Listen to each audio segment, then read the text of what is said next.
शांति। 5 अक्टूबर 2022 बाबा के महावाक्य। मीठे बच्चे, इस समय तुम्हारा यह जन्म हीरे समान है, क्योंकि तुम ईश्वरीय संतान बने हो।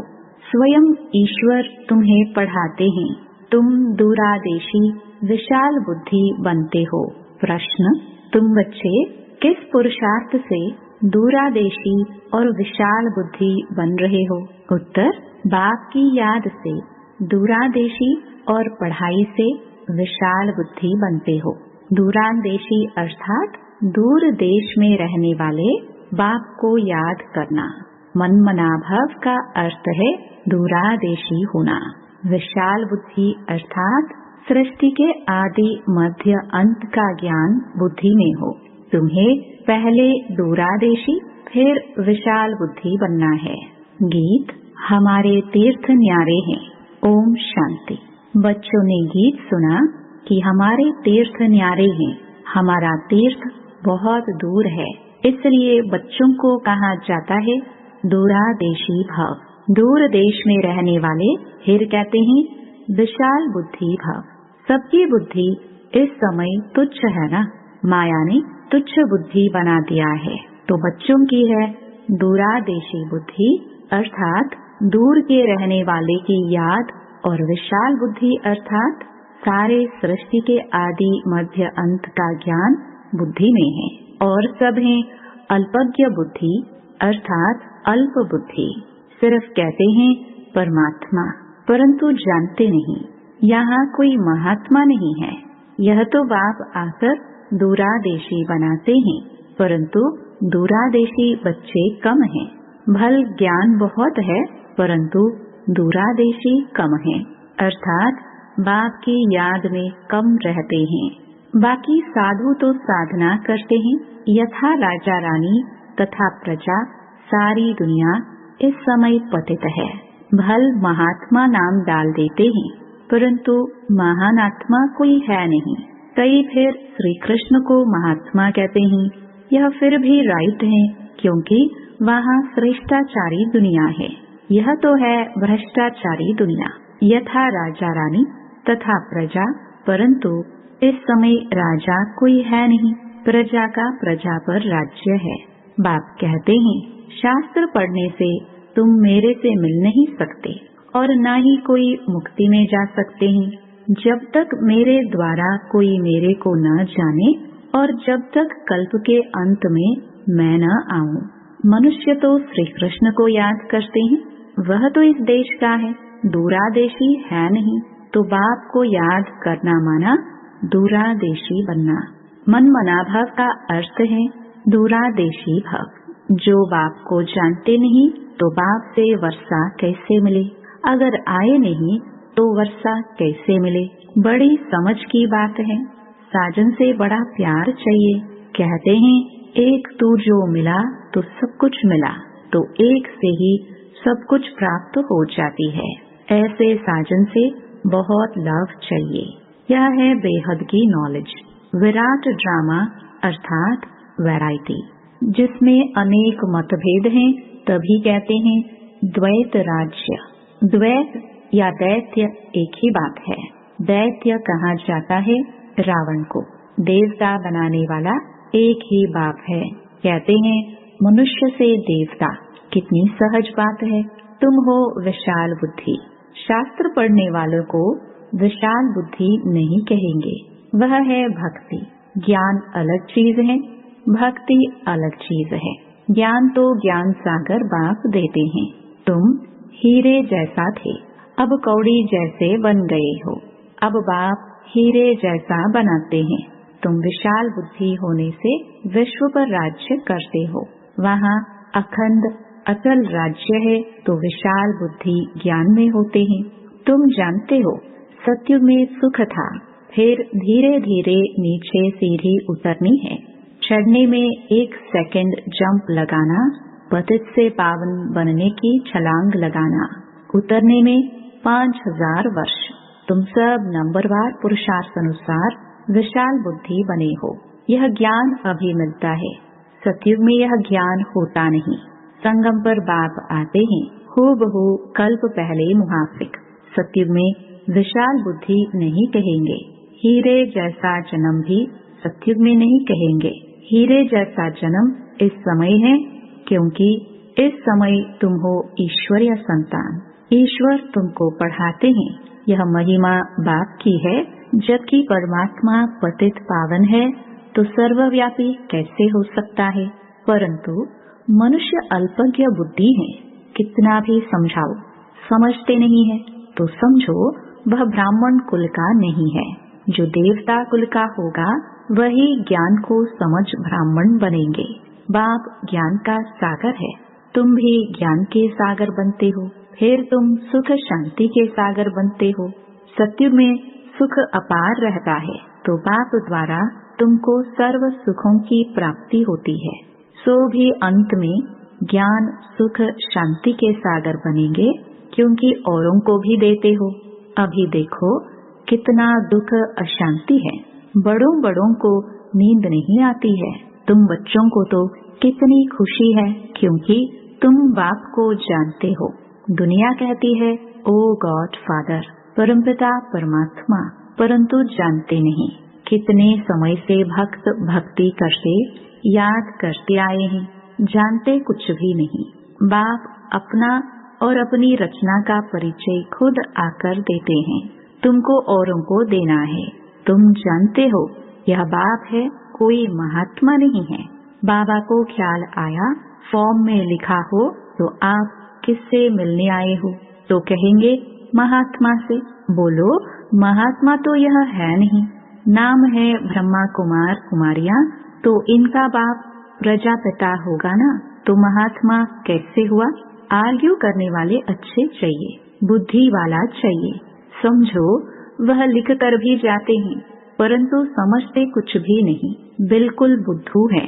शक्ल से मालूम पड़ जाता है, बुद्धि में ज्ञान नहीं है। शिव बाबा तो जानते हैं अंतर्यामी है, यह बाबा तो बाहरयामी है।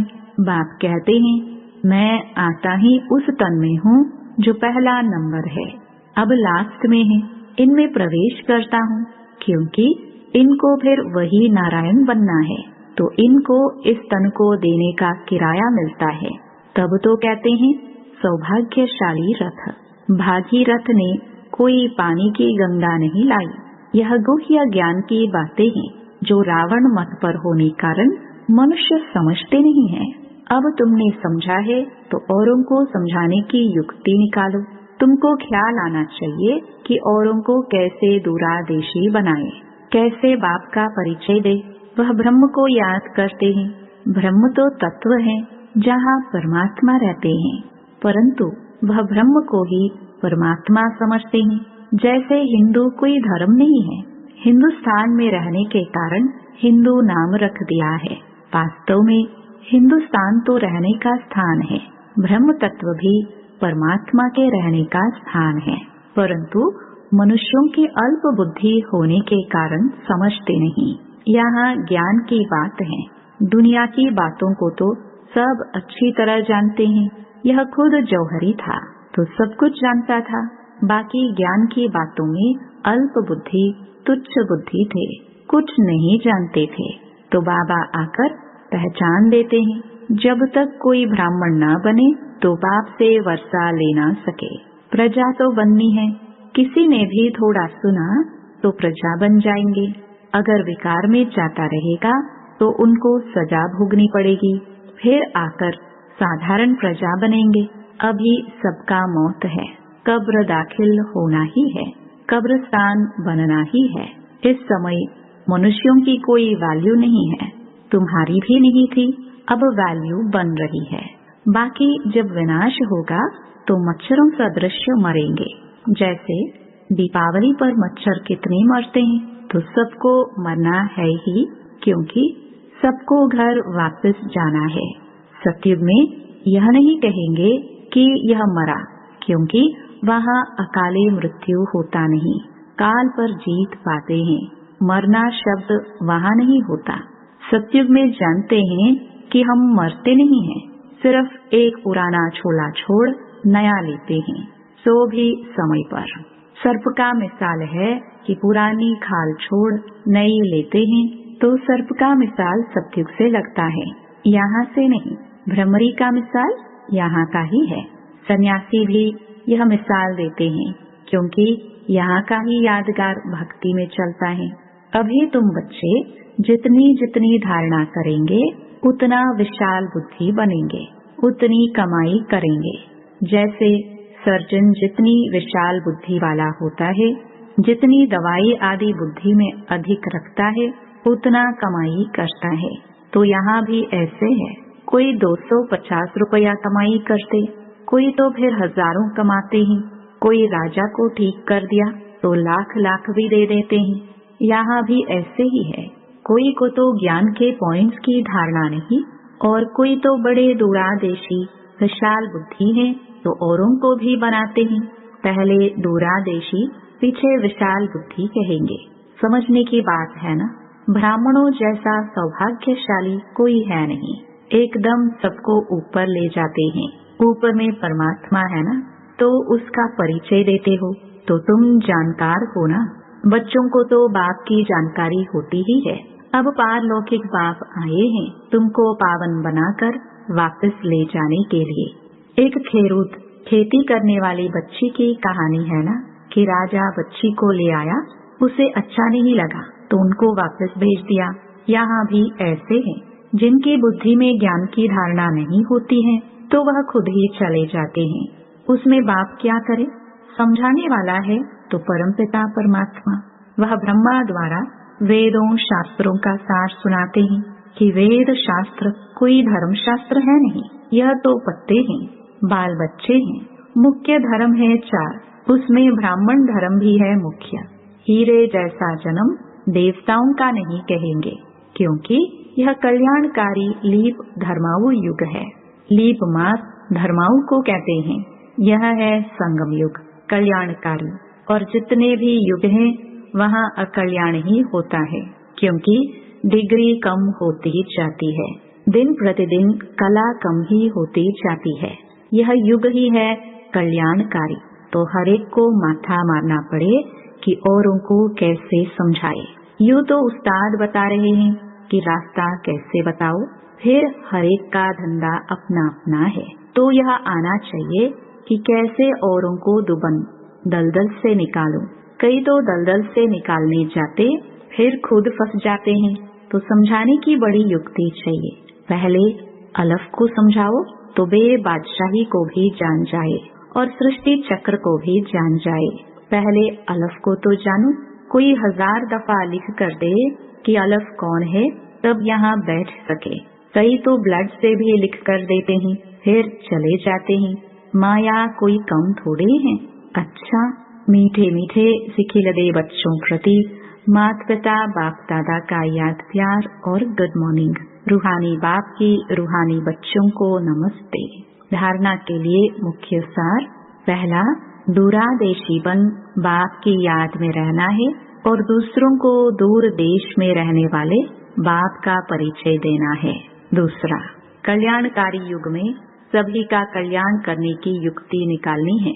सबको दुबन दलदल से निकालने की सेवा करनी है। वरदान, सदा उमंग उत्साह के पंखों द्वारा उड़ती कला की स्थिति का अनुभव करने वाले कर्म योगी भव। उमंग उत्साह आप ब्राह्मणों के उड़ती कला के पंख है। अगर कार्य अर्थ नीचे भी आते हो तो उड़ती कला की स्थिति से कर्म योगी बन कर्म में आते हो। यह उमंग उत्साह ब्राह्मणों के लिए बड़े से बड़ी शक्ति है। नीरस जीवन नहीं है। उमंग उत्साह का रस है तो कभी दिल शिकस्त नहीं हो सकते, सदा दिल खुश। उमंग उत्साह तूफान को भी तोहफा बना देता है। परीक्षा व समस्या को मनोरंजन अनुभव कराता है। स्लोगन, जो अशरीरी स्थिति के अभ्यासी हैं उन्हें शरीर की आकर्षण आकर्षित नहीं कर सकती। मातेश्वरी जी के अनमोल महावाक्य। हम मनुष्य आत्माओं को पहले पहले कौन सी मुख्य पॉइंट बुद्धि में रखनी है जिस पर खूब अटेंशन रखना है।